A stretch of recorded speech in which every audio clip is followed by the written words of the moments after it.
Right, hello there, everybody. And first of all, I want to apologise for about yesterday. I know I said I'd do a couple of videos yesterday, but to be fair, when I started reading this and getting it recorded, it took a little bit longer than I expected because it's only 14 pages, and it took me about 40 minutes to go through it all. And so yeah, but anyway, I'm going to try again, and hopefully this time I'm going to do it. So this is called Brook by Robert Bernen. A small brown dog, the colour of a badger, and you would not hear no voice from him, nor the sheep would not scare before him, the way they will before a black dog, when he was so like the badger, you see, and therefore they'll not scare before the badger neither. Paddy Rawle's kitchen was a massive irregular stone wall, built long before mortar or plaster was known in the Dongil Hills, but smoothed to gentle undulations of generations of whitewash, topped above by the arch of crude roof, the rough-hewn timbers, and wattles softened and darkened by equal long generations of smoke from the low stone hearth. The storms that warned of their approach by sending the smoke adversely down the stone chimney to fill the low kitchen had coated the wood with a dark oily soot, and so preserved it from warm and rot.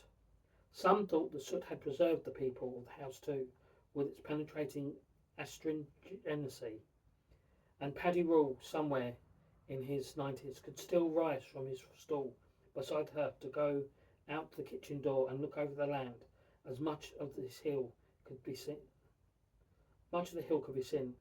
In the ancient manner of farmers, scanning the ground to satisfy him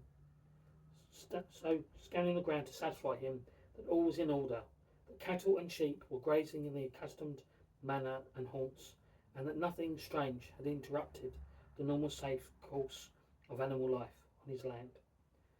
But mostly he sat close to his hearth and its piled turf, turning first one side and then the other to the glowing heat, and recollecting a time before any trace of modern life had been felt in the hills.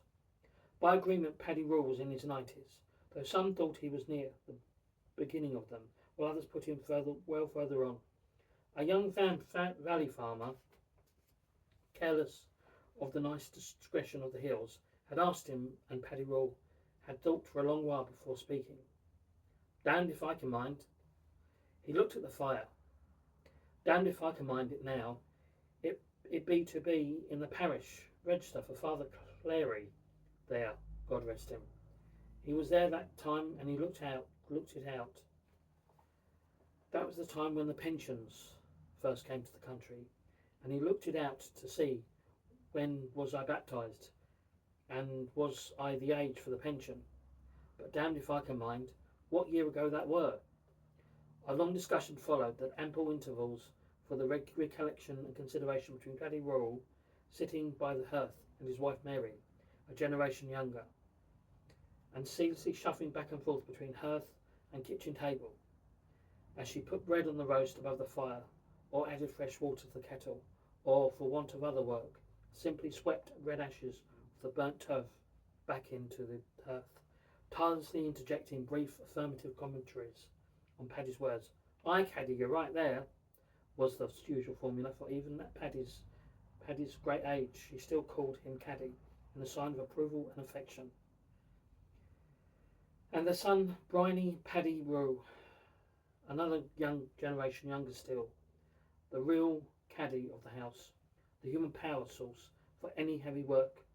Their voices contrasted by turns, the sound of the wind in Paddy's, but the mist and rain in his son's, and in his wife's throat the thin twitter of a bird.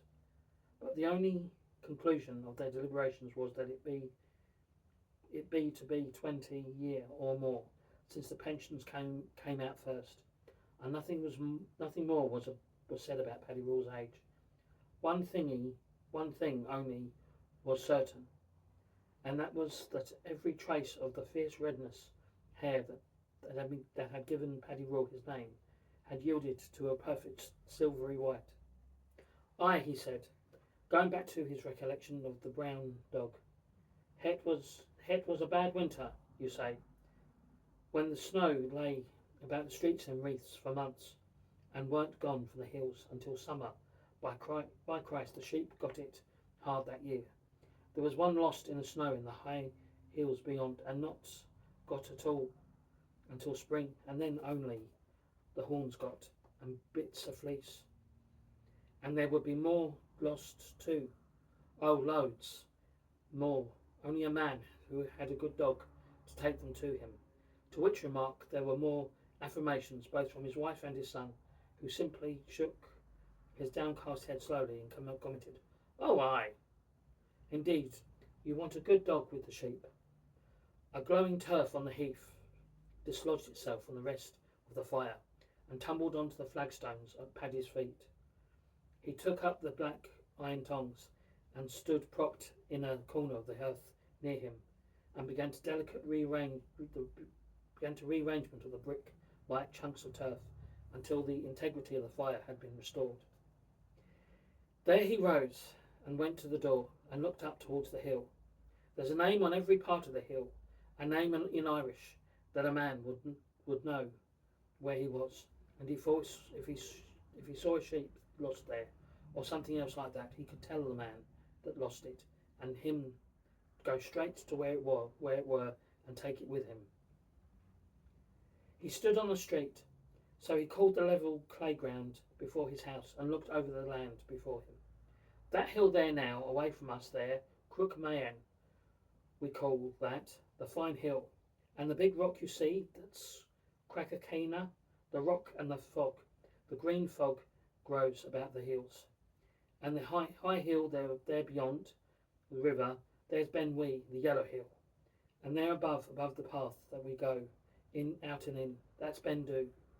It's the name that's on it in Irish and in English. They call it the Black Spink. Hence the bad article.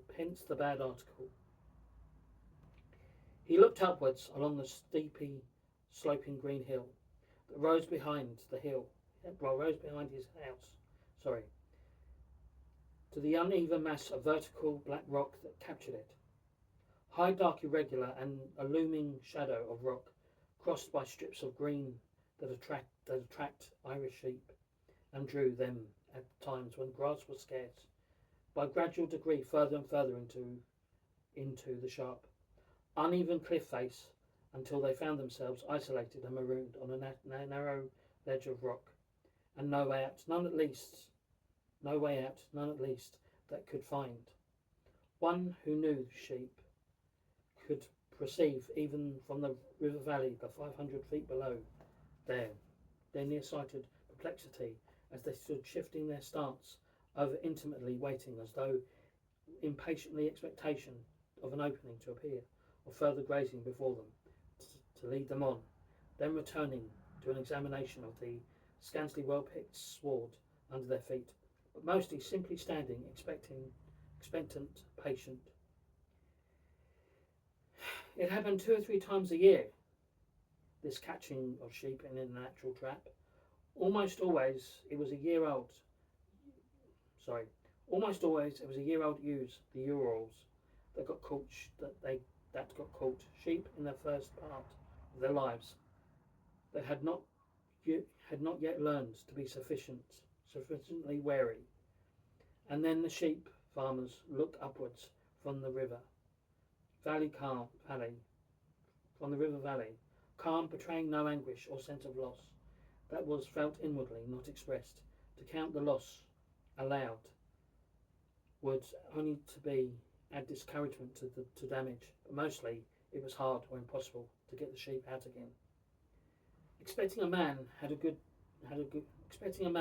dog could take them out of it, briny Paddy Rowe said over his shoulder, as he sat at the small wooden table in the far corner of the kitchen, facing the wall and taking his bread and tea. Above him, in the spaces between the wattles and the earth sods of the roof itself, tobacco-darkened clay pipes were wedged, and 2 pairs of wooden shears hung from the wooden pegs, their points downwards. On the floor near the table stood a tall, unpainted wooden churn, pinned to the wattles of the roof. Above the hearth was a rigid cross woven of green rushes. Bryony filled his mouth with bread, tearing it off from a sidewards. Tearing it off from a sideful. Sorry, filled with bread, tearing it off with a sideways, forceful motion of his head, and took a sip of tea. That brown dog now, he said, would take a sheep out of the spink and do it handy. You would see him handle them quiet, very quiet. You would enjoy to see him do it. Paddy Roll looked over at his son for a moment. Did you know that dog? He asked. I thought that dog was before your time. Did you know that dog? He asked. I thought that dog was before your time. By God, I was only a young caddy myself when I had the dog, younger nor you are now. I doubt. Bryony finished eating his mouthful. Well, I didn't know him, he said, but I often hear tell you see. But I often hear tell you see. Aye, Paddy resumed. Het was a dog, Brooke. That's the Irish on Badger. You see, when he was so little, the Badger, we called Brooke on him. And he was very bideable and quiet. It was the nature of the dog, you see, that he would come when you whistle him, and walk quietly at your foot. Nor he would not catch any sheep neither, nor do them no harm. He was a great dog indeed, Mary interjected, twittering as she poured more tea from the old aluminium teapot into Bryony's cup. Aye, Caddy, he was a good one. Don was the dog that could take the Urals from the spink, Bryony added. He could, Paddy Rule said with emphasis, his eyes beginning to glow with the invoked past. By God, there are plenty of good dogs now can do nothing in the spring. Bryony went on. But for there is Charlie, Fretty's big yellow dog, that is as good as any dog these parts would take the sheep to you as nicely. Bryony smiled and held his arm in gentle horizontal arc before him. And put them in the yard for you. And you could do nothing, for there is Charlie's Fretty Yellow's big dog. That's a good dog as any of those dog these parts will take him to the sheep as you nicely. To you as nicely. Bryony smiled and held his arm in a gentle horizontal arc before him. And put them in the yard for you. And you do nothing, only standing looking on. But if the same dog would come to have spink, you would have to work to get him out. You would have to carry him out of it yourself. For he can do nothing in it, only stand. He will be afeard, you see. Aye, Paddy said. I often see that, but the brown dog was afeard of nothing, and would go in along them wee ledges and as quiet. He gestured tranquillity with his hands, and turned the sheep the way they would make their way out again, and quiet, very quiet.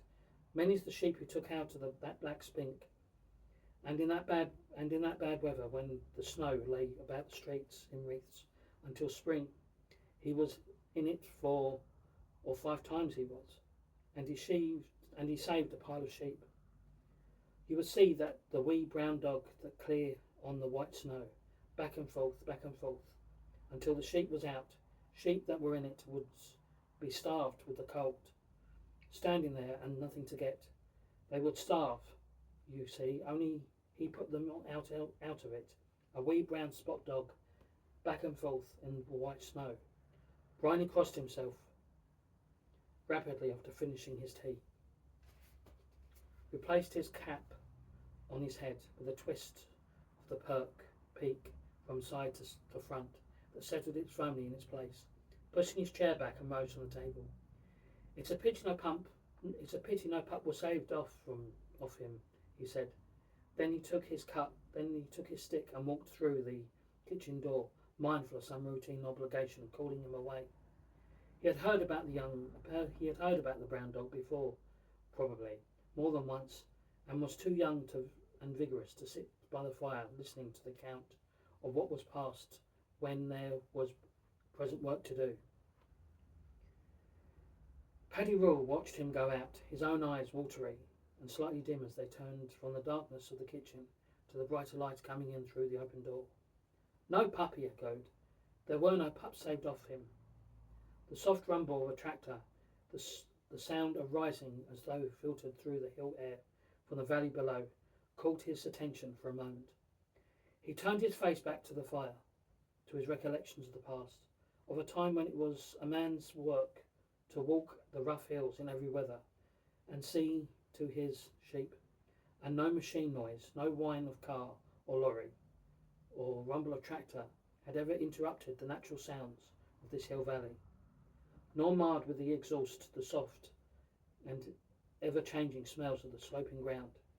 His mind and thoughts went back to those familiar times easily, and he remembered and spoke of a way of life that was gone, of people and of animals that had died half a century before or longer, and of beliefs that had lapsed. Life had been different then, lived differently, sinned differently. Across the hill there had wandered a race of tall, vigorous men who had shared with their half-wheel wild sheep and cattle more than just a habitat, had shared as well as a way of being, had shared some of the wildness, even to the wildness of the strange beasts that were unknown, only a few miles further west of the tame and disciplined valleys of the dairy farmers, the water horses, and the winged eels, and the sword-nosed water dogs he had known. Many things that were hardly and only reluctantly talked of to anyone from beyond the fringe of the hills. Everything's away, entirely forbys what it used to be, he continued in his own recollections. At last his thoughts went back to the brown dog, Brooke. The dog had been brought a pup a few weeks over the hills from the glen beyond. He had arrived one night at the farm kitchen in the tweed pocket of a hill farmer's jacket, carried over the hill on the chance that he might be wanted somewhere. Placed on the kitchen flagstone, he was looked at carefully and curiously for a few moments. He himself looked back quietly, a face he'd never seen by him before. "A nice wee pup," was the first comment from one of the group around the hearth. "Aye," came the reply. "He has a wise look about him." So on the ground of his wise look, the wee brown pup stayed, and was known just as that, the wee brown pup, until someone noticed that the sheep never shied from him when he came near them, but always turning away from him slowly, scarcely even interrupting their grazing. "It's because he's like a badger. He's like the badger," a man old when Paddy Rule was young, had pointed out, for the sheep are not scared before the badger neither. From that brook got his name, and had quietly taken to following at Paddy Rule's feet. The brown dog with red-haired man, as the neighbouring farmers remarked, assumed at the sight of the small pup following an untaught obedience the tall, thin shepherd. "The dog's hair brown like the badger," one of them said, and the man's red like the fox. Paddy Rule made no effort to train the young dog, but when the sheep were being moved or brought together, his hands and body spontaneously gestured and spoke to the visual language of the working of the sheep. The dog learned without being taught, until one day he moved in a long arc away from Paddy Rule's front, slowly and quietly out beyond the sheep, rounding them up and taking them away from men and dogs and under his own control. He went off then, Paddy Rule remembered, and he took them sheep with him. We were watching to see what would he do and where he would go. It was the back of Ben Bewee, when the dog went away from me and left me on the back of the hill, and I did not see him more until I came down to the house here, and him sitting there, and he had the sheep put in the yard, and him sitting in the gap between them. House here, and him sitting there, and had the sheep put in the yard, and him sitting in the gap, keeping them in. He put them in the yard himself and kept them there. I knew then I had a good dog. Paddy Rule soon found that he was right. The dog was a good one and loyal to the man, refusing to work for anyone else. He would never leave Paddy's heels. At the worst of storms, he stayed with him until all the sheep were seen or brought together, and when winter blizzard winds blew the snow into deep drifts in the hollows of the northern slopes, the dog still remained loyally with the man, leaping and almost swimming his way across through the drifts, his fur powdered with snow, drop of half-frozen water, gathering about his face and nose, blinking into the driving wind. But most impressive of all, he was to see the small brown form of the dog climb the snow-covered hillside that led to the black spink, slowly ascend and cross above the spink to return slowly to the different narrow ledges beyond them, entering one of the ledges to persuade the trapped sheep to turn and make their way slowly out again. Don was a loyal dog, Mary interjected as she took the lid from the iron oven that hung above the fire and peered in to see the condition of the roasting bread. And a very gentle one, Paddy Al added. The only one thing would put him wild was the thunder.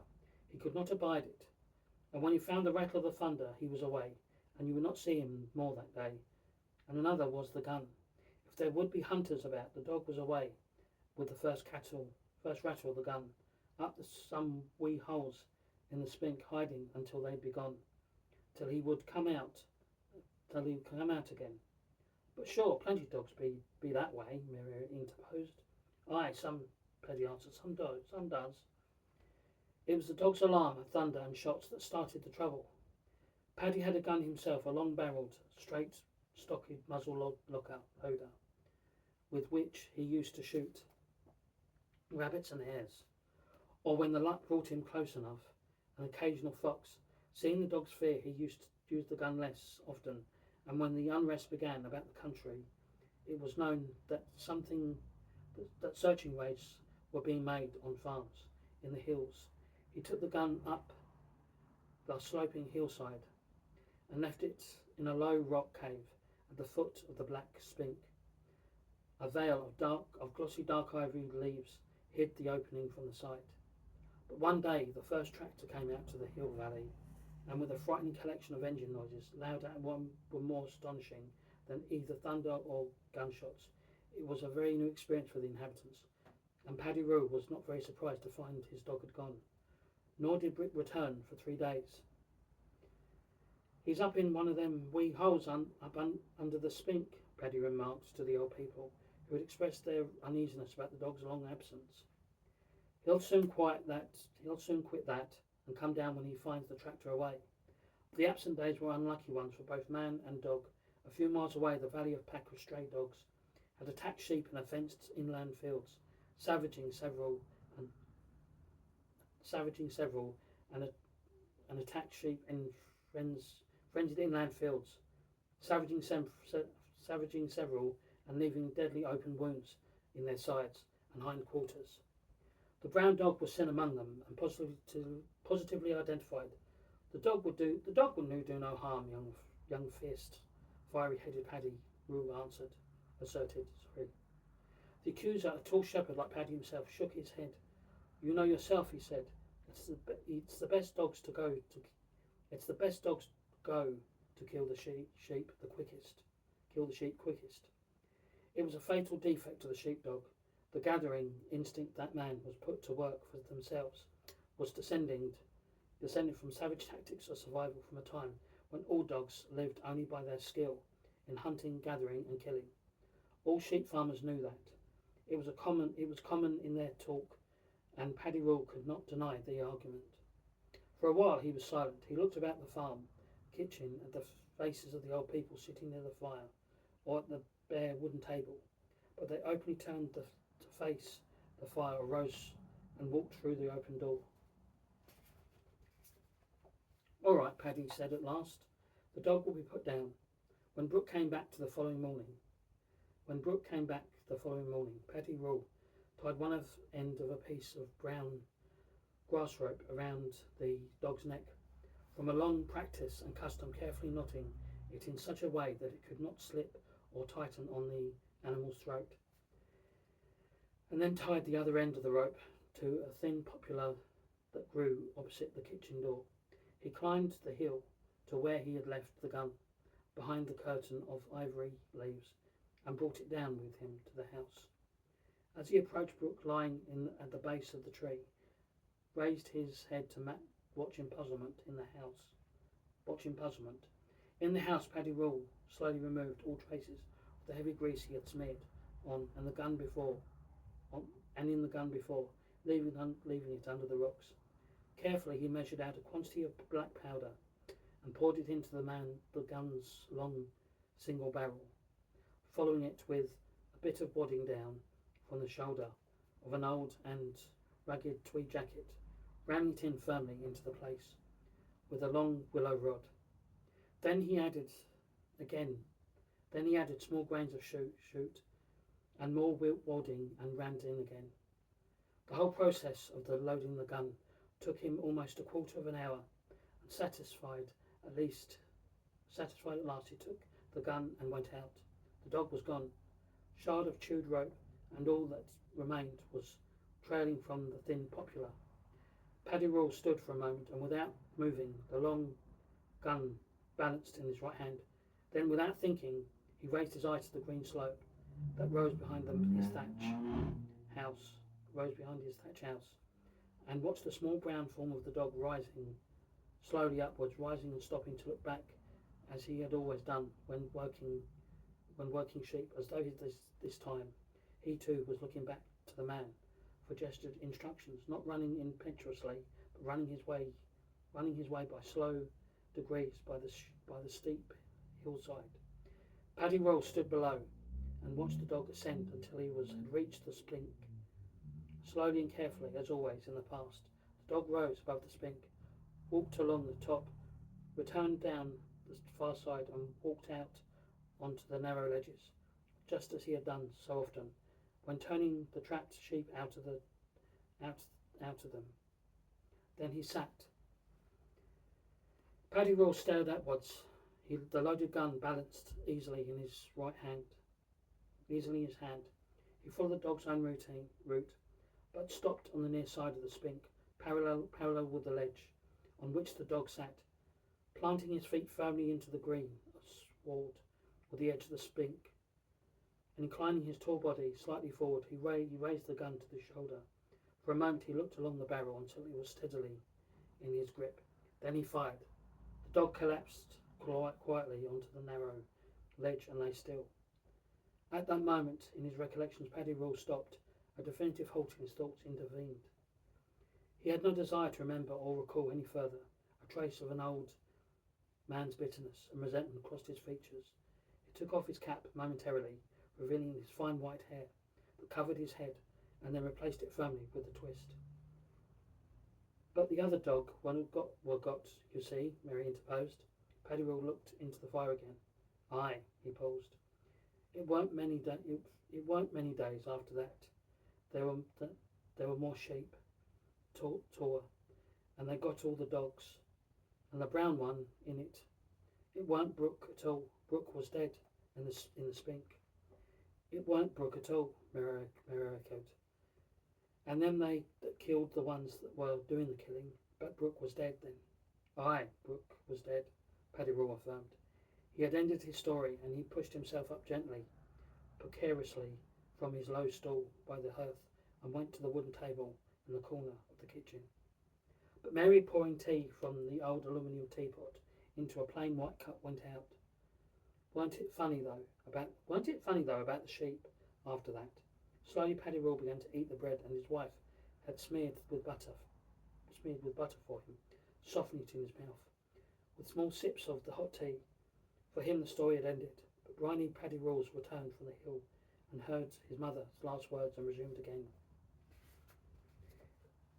It were funny, he began, but there's Bridget Phil across the river, and old Jimmy, wee Jack, the next winter after, and when the 3 Urals came across the hill driven ahead of the storm, and went into the spink.